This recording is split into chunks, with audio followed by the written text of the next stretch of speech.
Hello viewers, welcome in this video. In this video we will see the topic reserved constitution of electoral politics. Very important and informative. बहुत अच्छा है. इसको थोड़ा सा जो है हम लोग समझने की कोशिश करेंगे. तो चलिए स्टार्ट करते हैं इसे. Before starting, you must like, comment and subscribe this channel. Thank you for that. Our constitution, हमारा जो constitution है हर citizen को जो है entitle करता है कि वो रिप्रेजेंटेटिव बन सकता है, to be elected at representative, वो इलेक्शन में खड़े हो सकता है. जो हमारे कॉन्स्टिट्यूशन मेकर्स थे वो इस बात को लेकर के बरीड थे in an open electoral competition. जब जो इलेक्शन है वो अगर ओपनली होगा, जिसमें हाई क्लास का कंपटीशन होगा, तो ऐसा हो सकता है कि जो बिगर सेक्शन है सोसाइटी के वो प्रॉपरली जो है चांस ना मिले उनको लोकसभा इलेक्शन में पहुंचने का, या लोकसभा तक पहुंचने का, या फिर स्टेट जो लेजिस्लेटिव असेंबली का इलेक्शन है उसमें भी हो सकता है जो बिगर सेक्शन है उनको प्रॉपर चांस नहीं मिले. और इसमें हो सकता है कि उनके पास जो बिगर सेक्शन है उनके पास प्रॉपर रिसोर्सेज ना हो, या एजुकेशन का कमी हो, या उनके पास जो है कॉन्टेक्ट टू कॉन्टेस्ट और बिन इलेक्शन अगेंस्ट जो दूसरे पावरफुल कैंडिडेट खड़े हैं उसके अगेंस्ट फाइट करने का उनके पास बहुत ज़्यादा रिसोर्सेस अवेलेबल नहीं है. तो इस कंडीशन में जो इन्फ्लुएंसिव लोग हैं, जो रिसोर्सफुल लोग हैं, वही लोग केवल इलेक्शन को जीत पाएंगे. इफ अगर ऐसा होता है पार्लियामेंट या असेंबली इलेक्शन में, तो क्या होगा, जो हमारा मेजर पोर्शन है पॉपुलेशन का, जो सिग्निफिकेंट है, इम्पोर्टेंट है, लेकिन उनका रिप्रेजेंटेशन नहीं पहुंच पाएगा लोकसभा इलेक्शन में, और ये जो है that would make our democracy, इसकी वजह से जो है हमारा डेमोक्रेसी लेस रिप्रेजेंटेटिव हो जाएगा और लेस डेमोक्रेटिव हो जाएगा. मतलब ये जो है डेमोक्रेसी के मीनिंग को ही रिड्यूस कर देगा. तो इस सिचुएशन में क्या करना चाहिए? तो जो हमारे कॉन्स्टिट्यूशन मेकर थे उन्होंने इसके लिए एक स्पेशल सिस्टम बनाया, special system of reserve constituencies का for bigger section. Bigger section के लिए जो है रिजर्व कॉन्स्टिट्यूशन का सिस्टम अडॉप्ट किया गया. अब इसमें क्या होता है कि जो कॉन्स्टिट्यूएंसीज रिजर्व होती है जिस पार्टिकुलर ग्रुप के लिए, वो उसी ग्रुप के लोग उस पर इलेक्शन लड़ सकते हैं. जैसे मान लीजिए शेड्यूल कास्ट और या शेड्यूल ट्राइब्स के लिए सीट रिजर्व है, तो जो शेड्यूल कास्ट के लिए सीट है उस पर केवल शेड्यूल कास्ट का ही कोई कैंडिडेट खड़ा हो सकता है. उसी तरह से अगर शेड्यूल ट्राइब्स के लिए सीट रिजर्व है तो केवल और केवल जो है उस पर शेड्यूल ट्राइब्स के लोग ही खड़े हो सकते हैं. एससी रिजर्व कॉन्स्टिट्यूएंसीज में केवल वही कास्ट के लोग खड़े हो सकते हैं. मतलब पर्टिकुलर सीट पे जो है कोई दूसरा कैंडिडेट खड़ा ही नहीं हो सकता है. लोकसभा इलेक्शन में या लोकसभा में बोल सकते हैं 84 सीट रिजर्व कर दिया गया है शेड्यूल कास्ट के लिए. 47 सीट जो है रिजर्व किया गया है शेड्यूल ट्राइब्स के लिए. ये डाटा अकॉर्डिंग टू 26 जनवरी 2019 के बेसिस पे लिया गया है. और ये डाटा कैसे फिक्स किया गया? तो ये फिक्स किया गया है जो कम्युनिटी का पॉपुलेशन है उसके प्रोपोर्शन के हिसाब से, टोटल जो पॉपुलेशन है उसके प्रोपोर्शन के हिसाब से ये डाटा फिक्स किया गया है. सो जो रिजर्व सीट है एससी और एसटी के लिए उसको जो है कोई वापस नहीं कर सकता. जो सीट उन्हें दे दिया गया है वो उनके लिए फिक्स रहता है. नाउ ये जो रिजर्वेशन का सिस्टम है ये बाद में जो है और जो बिगर सेक्शन थे सोसाइटी के उनके तक भी पहुंचाया गया. बहुत सारे स्टेट है जिसमें रूरल जो इलेक्शन होते हैं, जैसे पंचायत हो गया या अर्बन एरिया में म्यूनसिपैलिटी और म्यूनिसिपल कॉरपोरेशन हो गया, वहाँ पे लोकल बॉडीज में भी सीट रिजर्व कर दिए गए हैं. जैसे कि बैकवर्ड जो क्लास थे हैं ओबीसी, उनके लिए भी सीट रिजर्व है. कुछ जो सीट है वो रिजर्व किया गया. और जो ये जो प्रोपोर्शन है रिजर्वेशन का वो अलग अलग हो सकता है, स्टेट टू स्टेट वैरी करता है, लेकिन जो है सब जगह पे रिजर्वेशन दिया जाता है. उसी तरह से 1/3 सीट जो है वो रूरल और अर्बन एरिया दोनों जगह पे है जो वुमेन कैंडिडेट के लिए फिक्स कर दिया गया. मतलब वुमेन कैंडिडेट जो है केवल उस पर खड़ी होती हैं. अभी जो है आगे के प्रोसेस में वुमेन के लिए 1/3 रिजर्वेशन का डिमांड लोकसभा के लिए भी चल रहा है, बट इट इज नॉट 8 पास, अब तक पास नहीं हो पाया. नाउ वोटर लिस्ट क्या होता है? एक बार जब कॉन्स्टिट्यूएंसीज डिसाइड हो जाता है तो अगला स्टेप होता है कि कौन वोट करेगा और कौन वोट नहीं करेगा। कैसे हम लोग ये सेलेक्ट करेंगे कि इसको वोट करना है कि नहीं करना। तो ये decision can't be left to, ये किसी के ऊपर छोड़ा नहीं जा सकता टिल द लास्ट डे तक। डेमोक्रेटिक इलेक्शन में जो है लिस्ट तैयार किया जाता है, जो लोग इलिजिबल है वोट देने के लिए उनका जो है मेंशन किया जाता है नाम, और एक लिस्ट पूरा प्रिपेयर किया जाता है। इसी लिस्ट को जो है ऑफिशियली इलेक्टोरल रोल कहा जाता है, और जनरली जो कॉमन पीपल है उस लिस्ट को वोटर लिस्ट कहते हैं। मतलब अगर ऑफिशियली उसका नाम दिया जाए गवर्नमेंट की तरफ से तो उसका नाम इलेक्टोरल रोल है, लेकिन ये ज़्यादा नेम पॉपुलर नहीं है कॉमन पीपल के बीच में। कॉमन पीपल के बीच में जो नाम पॉपुलर है वोटर लिस्ट है। ये इम्पॉर्टेंट स्टेप है।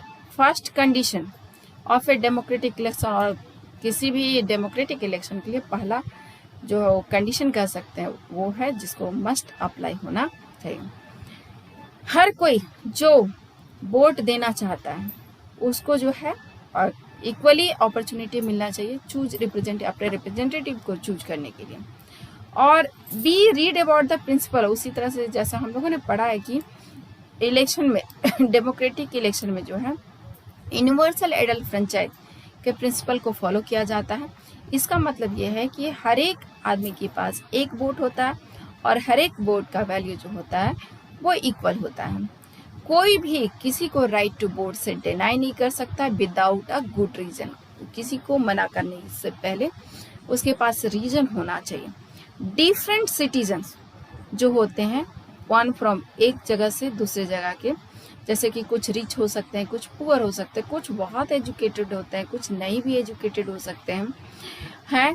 तो सम आर काइंड, कुछ लोग बहुत काइंड हो सकते हैं, सम कुछ काइंड नहीं हो सकते हैं। और बट जो जितने भी ह्यूमन बींग्स हैं सब के सब जो है अपने अपने नीड्स होते हैं, सबके सब व्यूज अपने उनके व्यूज होते हैं। इसलिए जो है सबको इक्वल डिसीजन जो मेकिंग का प्रोसेस है उसमें इक्वली पार्टिसिपेट करने का राइट प्रोवाइड किया हुआ है। हमारे कंट्री में ऑल जो सिटीजन्स 18 ईयर से एबव है उनको जो है इलेक्शन में वोट करने का राइट दिया गया है। एवरी सिटीजन, हर सिटीजन को जो है राइट टू वोट है, चाहे वो किसी भी कास्ट का हो, चाहे रिलीजन उसका अलग हो, चाहे जेंडर किसी भी कास्ट रिलीजन या जेंडर का हो, उसको जो है राइट टू वोट करने का दिया हुआ है। केवल जो क्रिमिनल्स होते हैं या जिनका जो माइंड है अनसाउंड है, प्रॉपर वो डिसीजन नहीं ले सकते हैं, उन लोगों को जो है केवल प्रोहिबिटेड किया गया है, उन्हीं लोग को मना किया गया है। But only in rare situation, लेकिन इस तरह का जो सिचुएशन होता है वो बहुत कम आता है। इट इज रिस्पॉन्सिबिलिटी, ये गवर्नमेंट की रिस्पॉन्सिबिलिटी है कि हर किसी को जो है वोटर लिस्ट में नाम दिलाए, और ए न्यू पर्सन जो कि voting age name are added to vote list, जिसका नाम आता है ऐड किया जाता है, जो भी नया प्रिपेयर वे में तैयार होता है उसका नाम वोटर लिस्ट में डाला जाता है।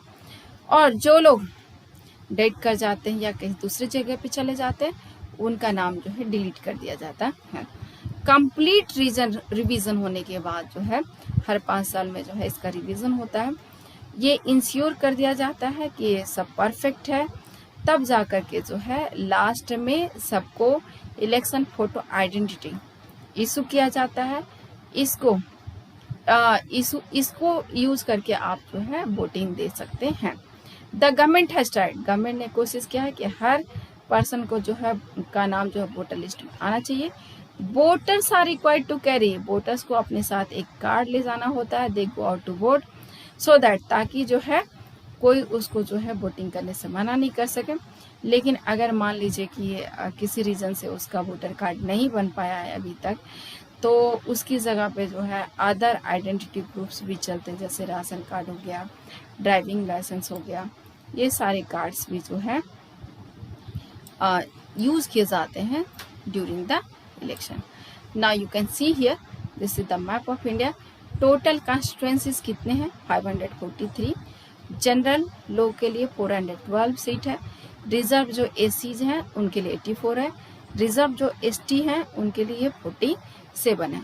हमने जो है ये डाटा याद करना, हालांकि ये समय समय पर चेंज होता रहता है, but we must remember this.